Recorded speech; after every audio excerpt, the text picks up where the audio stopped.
Hey guys, welcome to my channel! As you can see, today is the day and we will make the turkey.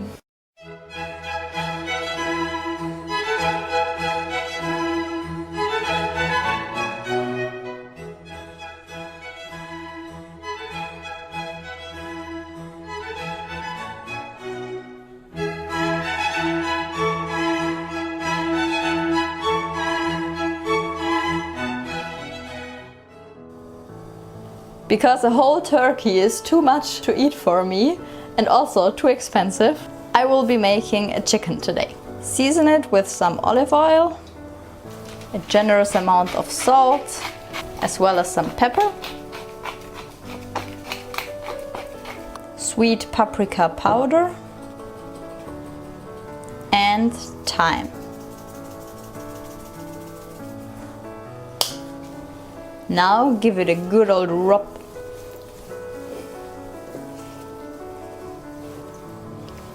And massage the chicken. Nice and gentle. Make sure to get every nooks and crannies. And of course, the other side as well.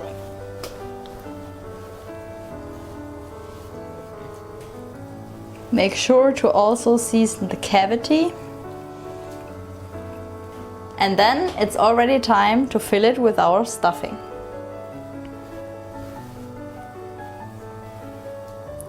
Fill it nice and fluffy. Don't squish too hard.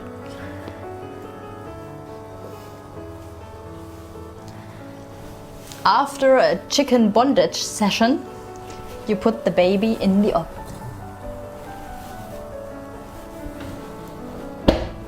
At about 200 degrees Celsius for, let's say, 1 hour, and then we'll check on it again. Now, let's see what turkeys bring to the table. The name turkey originally referred to chickens, which came from Africa through Turkey to Europe. When the Europeans then encountered similar-looking birds in the New World, they also called them turkeys. Today, the birds from Africa are called guinea fowl, and the birds in America got to keep their actually wrong name. Turkeys were domesticated by the Native Americans and played an important role as meat supply. The nutritional values contain about 250 kilocalories per 100 grams. Also, the meat contains a lot of protein and the fat is evenly distributed between saturated, mono and polyunsaturated fatty acids. The percentage cover of the daily nutrient recommendations show that a nice amount of many B vitamins is present, as well as the minerals phosphorus and zinc.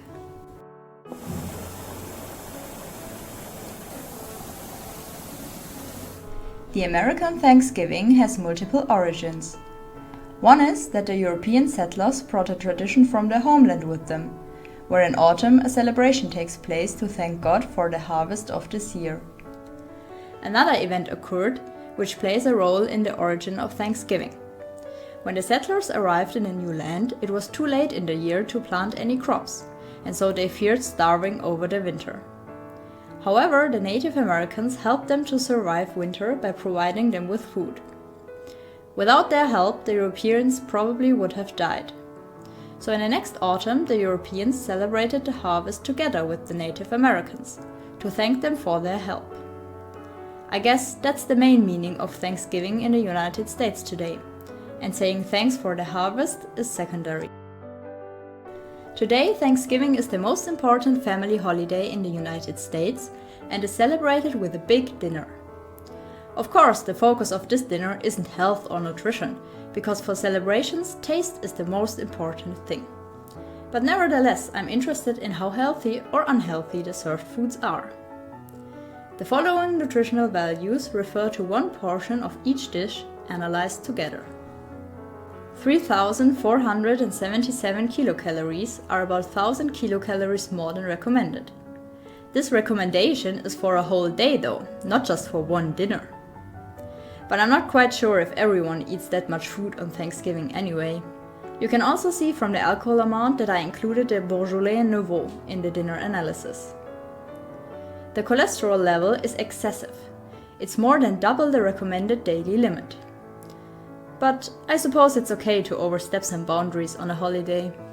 Well, what can I say to these relative numbers? At least you don't have to be worried about a nutrient deficiency at Thanksgiving, but these humongous numbers only result from the giant amount of calories. I mean, if you eat a lot, then it's likely that you also get a lot of nutrients. That's why I broke it down to 100 grams of the Thanksgiving dinner. There you see that the calories and cholesterol are much more reasonable. The percentage cover of the daily nutrient recommendation is okay, if we consider that the foods were only chosen by tradition and taste, and not because of their nutritional value. Every nutrient is present to some extent, however, these right here stand out. Vitamin K largely results out of the leek in the stuffing. However, celery and flour also contribute a good amount. The pumpkins, sweet potatoes and celery provide most of the vitamin A. And because we salted nearly every dish, sodium and chlorine are present to this great extent. Overall, my assessment for Thanksgiving is that it has many nutrients to offer, and if you restrain yourself and don't eat more than your hunger demands, then it's not unhealthy. However, there are a lot of, in my opinion, unnecessary sweetened foods. Carrots are sweet by themselves. Why add maple syrup? For me at least, it didn't even taste good. And what's up with all the sweet potatoes? I would rather make more normal potatoes and a few slices of sweet potato to go with them. My European tongue just doesn't like all the sweet foods together with savory dishes. And let's talk about this abomination. Potatoes, vanilla, sugar, cinnamon and marshmallows? Who came up with this combination?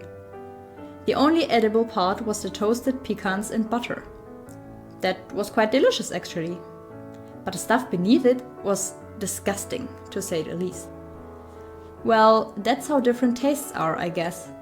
My philosophy is that once in a while it's totally fine to indulge in food. But if I eat all these calories, then it should at least taste amazing and out of the ordinary, and not just good or okay. So, let's see which dishes of this Thanksgiving dinner were worth the calories for me. My favorite ones from this dinner have been the pumpkin soup, apple cider, apple butter, and cranberry cider relish.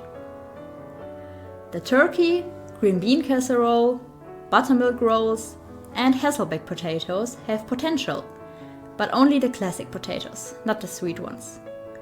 With a bit more experience and refined recipes, these will turn out great, I think. The pumpkin pie was a bit too much flavor hitting me at once. In the future, I would reduce the filling to at least half and add another layer of dough on top. Maybe that's how I'll enjoy it more. As for the carrots, I would leave out the maple syrup completely and season them with more herbs. The cornbread was okay for putting it in the stuffing, but on its own I didn't like it. Since I'm from Germany, where we have more than 3,000 different varieties of bread, I think I have a feeling for what makes a good bread.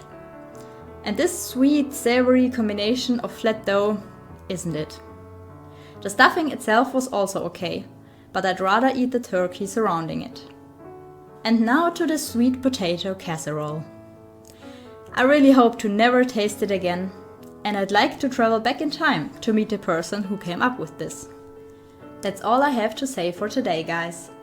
If you enjoyed this series, please give the videos a thumbs up and subscribe to my channel. It really helps me a lot and lets me keep producing more content like this.